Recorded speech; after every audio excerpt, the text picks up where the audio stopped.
تیرہ تیزی کی شرعی حیثیت کیا ہے؟ ناظرین، جو قومیں دین فطرت اسلام سے اعراض کرتی ہیں وہ اسی قدر توہمات اور بدشگونیوں کا شکار ہو جاتی ہیں۔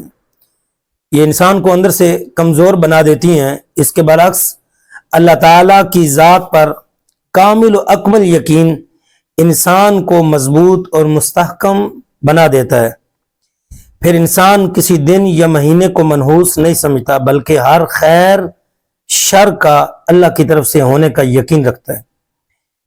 انہی چیزوں میں سے ماہ سفر المظفر اور اس میں کچھ چیزوں پر توہمات لگائے جاتے ہیں، جیسے کہ ماہ سفر کا مہینہ ہی منحوس سمجھنا۔ اس کے بارے میں پہلی ایک ویڈیو میں بیان ہو چکا ہے۔ آج ہم بیان کریں گے 13 تیزی کی شرعی حیثیت کیا ہے۔ ناظرین، اس کی ابتدائی 13 تاریخوں اور اس مہینے کے آخری بدھ کے بارے میں بھی بہت سی خلاف شریعت باتیں ہیں۔ انشاءاللہ آخری بدھ کے بارے میں ایک الگ ویڈیو کے اندر بیان کیا جائے گا۔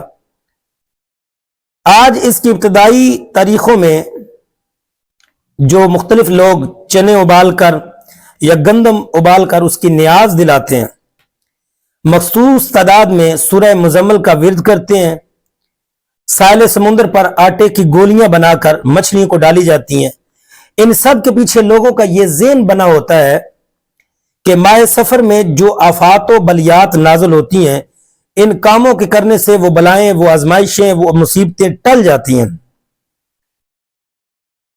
ناظرین، آزمائشیں اللہ پاک کی طرف سے ہوتی ہیں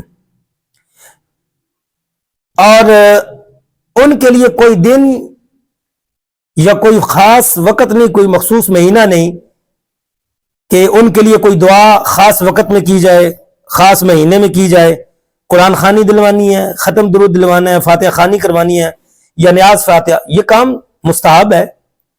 ہر طرح کے رزق حلال پر ہر ماہ کی کسی بھی تاریخ کو کسی بھی وقت یہ دلوائی جا سکتی ہے، لیکن محض عوام کی بنا پر یہ سمجھ لینا کہ اگر 13 تیزی کی فاتحہ نہ دلوائی اور چنے ابال کر نہ تقسیم کیے گئے تو گھر کے کمانے والے افراد کا روزگار متاثر ہوگا یا گھر والے کسی مصیبت کا شکار ہو جائیں گے، یہ نظریہ بے بنیاد ہے۔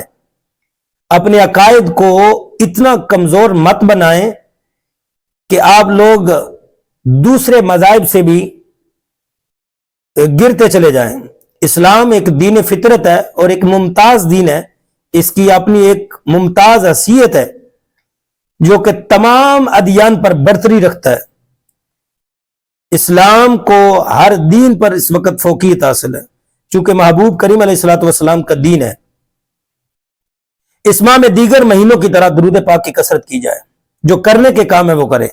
ہاں، ختم فاتحہ درود بے شک دلوائیں، لیکن یہ نظریہ بنا کر نہ کیا جائے کہ ہم پر یہ مصیبتیں اس ماہ کی جو نازل ہونی ہے، اس ماہ میں کوئی مصیبتیں اسپیشلی نازل ہونے والی نہیں ہیں۔ وہ پہلے میں نے ماہ سفر المظفر کی ایک ویڈیو میں عرض کیا تھا کہ فجر کا وقت نور اور برکتوں وقت ہے، رحمتوں کا وقت ہے، رزق اس میں تقسیم کیا جاتا ہے۔ تو ایک بندہ ہے وہ آ کے فجر کی نماز پڑھتا ہے اور ایک بندہ ہے وہ 10-12 بجے تک سویا رہتا ہے، دونوں برابر نہیں ہیں۔ جو بندہ اٹھ کے آ رہا ہے، فجر کی نماز ادا کر رہا ہے، اللہ تعالیٰ کی اس پر رحمتیں نازل ہوگی یقیناً، اور جو نہیں اٹھ کے آ رہا تو ظاہرہ اس کا عمل اسے نحوست کی طرف لے جا رہا ہے، وہ وقت اسے منحوس نہیں کر رہا، وہ وقت تو رحمتوں والا وقت۔ اسی طرح ہر مہینہ رحمتوں اور برکتوں والا ہے۔ جو بندہ اپنے رب کو راضی کرے گا، اس کے حکموں پر عمل کرے گا، اس کے محبوب کے بتلائے ہوئے اعمال اور احکامات کو بجا لائے گا، تو انشاءاللہ اس پر اللہ تعالیٰ کی رحمتیں نازل ہوں گی، رزق میں کشادگیاں بھی ہوں گی۔ ہاں، صدقہ ہر لمحے کسی وقت بھی صدقہ دیں، صدقہ رد البلا ہے، اس پر فائدہ ہوتا ہے۔ اللہ تعالیٰ ہمیں سمجھنے کی توفیق دے۔